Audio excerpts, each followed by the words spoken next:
The CEO of Porsche just stepped down, and it wasn't planned. This isn't a corporate reshuffle, it's the collapse of a controversial experiment that left investors furious, fans confused, and one of the greatest sports car makers at a turning point. So, what happened?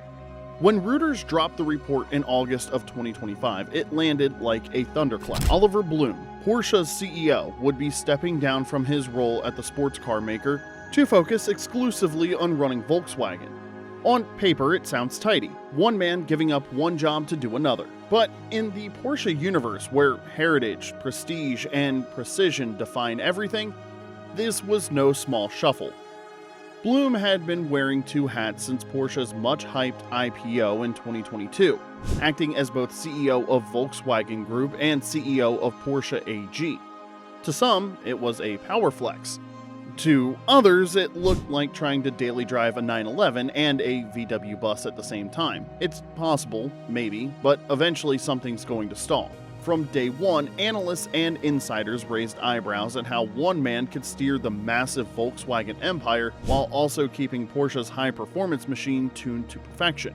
Now, with Blume finally choosing Wolfsburg over Stuttgart, the Porsche board is scrambling for a new, dedicated CEO, and here's the catch. The vacancy isn't just about filling a corner office, it's about who can define Porsche's future at a moment when the brand itself seems to be wrestling with its own identity. Blume's exit may feel sudden, but the truth is, this story started long before August of 2025. The cracks were already visible in the way his role was set up. Running Volkswagen Group 10 brands deep, with everything from budget-friendly Skoda to ultra-exotic Bugatti, was already a job that could swallow any executive whole. Adding Porsche to that load was like asking a surgeon to also perform as the hospital's janitor. The optics weren't inspiring, they were alarming. Investors noticed. When Porsche went public in 2022, the fanfare of the IPO was quickly tempered by murmurs about governance. Who exactly was watching the shop if the same man was locking up both the Wolfsburg factory and the Stuttgart design studio? Critics argued that Porsche, supposedly launched into the market as an independent jewel within VW's crown, looked more like an appendage still attached to the mothership. The promise of autonomy felt compromised before the first earnings call. Then came the numbers. By 2024, Porsche shares had shed nearly 30% of their value year to date. For a company that markets itself on exclusivity and premium performance, that kind of slump stung. The brand that sells the dream of perfection couldn't even deliver consistent returns to its shareholders. It wasn't just a dip in stock price, it was a dent in the very image Porsche had sold during its IPO roadshow, and once you understood how fragile that arrangement really was, it was only a matter of time before Porsche's business problems spilled out in public. In July of 2024, German daily Handelsblatt got hold of an internal Porsche memo in which the CEO himself described the company's strategy as a, quote, broken business model. That phrase alone cut deeper than any market analyst downgrade. When the man at the very top admits the engine is failing, you know it's more than just a flat tire, it's a system-wide breakdown. And the numbers backed it up. Porsche's golden child, the Taycan, once hailed as the company's bold leap into electrification, was suddenly stalling hard. Sales were down 49%, a collapse that transformed the car from poster child to problem child almost overnight. The Macan EV, pitched as the volume seller that would drive Porsche into its electric future, was hardly faring better. Instead of carrying the torch, it looked like it was carrying the burden. China, once Porsche's growth engine and its largest single market, turned into another nightmare. Sales there plunged 28%, undercutting the global expansion narrative the company had leaned on for years. For a brand obsessed with precision engineering, losing its grip on China wasn't just bad luck, it was a structural failure, like a gearbox grinding itself to dust mid-race. Then came the quiet walk back of Porsche's most ambitious promise. The much-publicized pledge to make 80% of its sales electric by 2030 simply vanished.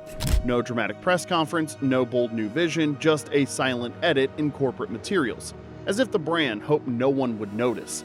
But people did. Investors saw retreat, enthusiasts saw betrayal, but financials and sales charts only tell part of the story. The deeper wound is one of identity, and Porsche has been bleeding there for years. Beneath the headlines about leadership shakeups and tumbling sales lies the question Porsche itself seems too scared to answer. What is Porsche anymore? Is it a sports car company that lives and dies by the 911?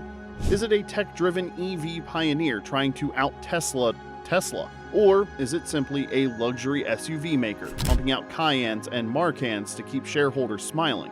Depending on which brochure you pick up, Porsche seems to be all three, and that's the problem.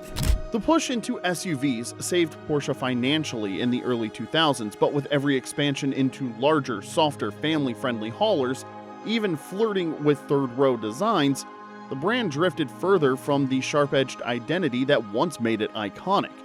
Electrification only muddied the waters further.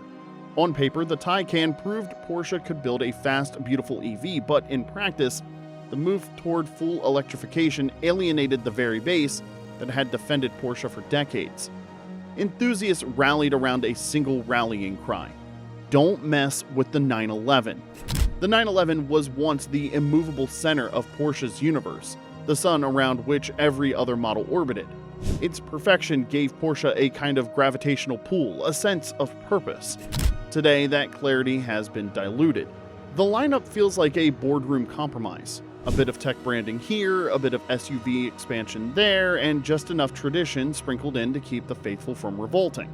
Which is why Blume stepping down isn't just a leadership shuffle, it's a rare second chance to decide what Porsche actually wants to be. Blume's departure, for all the chaos it seems to confirm, may actually be Porsche's cleanest opportunity in years. For the first time since the IPO, the brand will have a leader whose only job is to focus on Porsche, not Volkswagen's empire.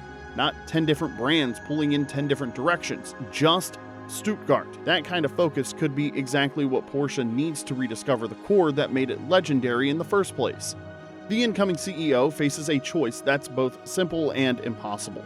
On one hand, there's the pull to refocus on the enthusiast roots, the cars that made generations fall in love with Porsche. Cars that weren't just fast, but felt like a distillation of the brand's soul. On the other, there's the very real pressure of the EV transition, which now looks less like a revolution and more like a careful balancing act. Hybrid strategies, selective electrification, maybe even some old-fashioned combustion stubbornness. Whatever the path, it has to feel like Porsche, not a Tesla in German clothing. Then there's the issue of trust.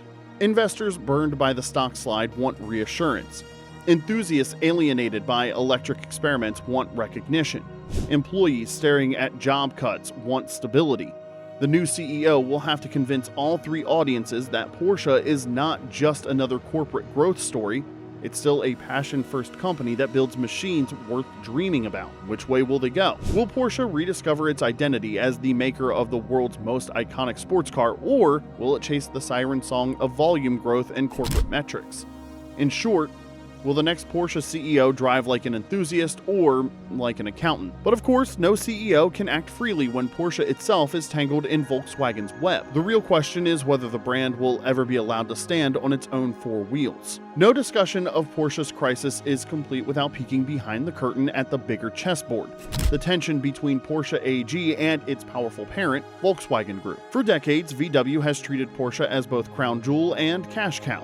A brand too valuable to let run free, but too proud to be just another logo in the group's crowded stable. That tug of war has never really ended, and Blume's split only sharpens the question of how much independence will Porsche actually get.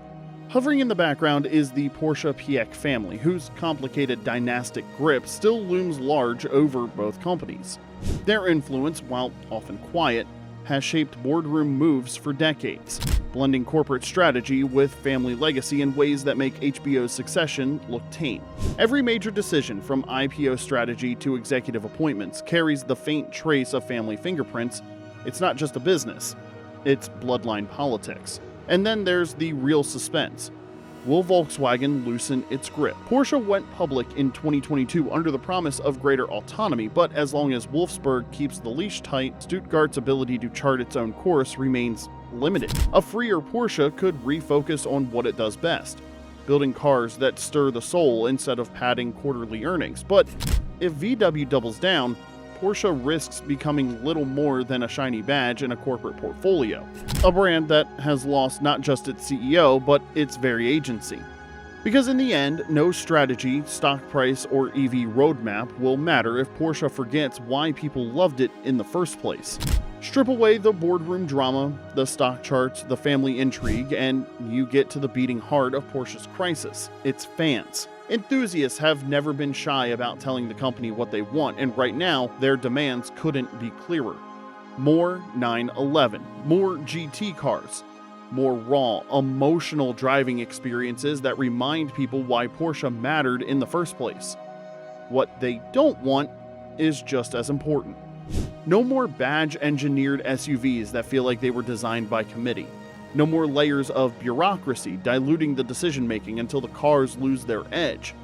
Porsche once built machines that spoke to the driver.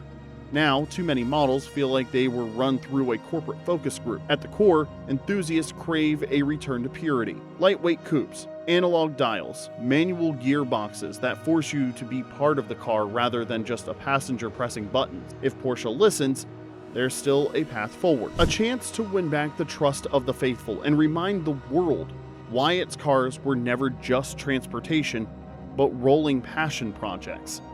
But if the company continues chasing growth at the expense of soul, the danger is clear. Fans will jump ship, and when enthusiasts stop believing, no amount of glossy marketing or luxury positioning can fill the void. Drop your thoughts below. Who do you think should lead Porsche into its next era? And if you enjoyed this deep dive, hit like, subscribe, and stay tuned for more stories from inside the automotive world.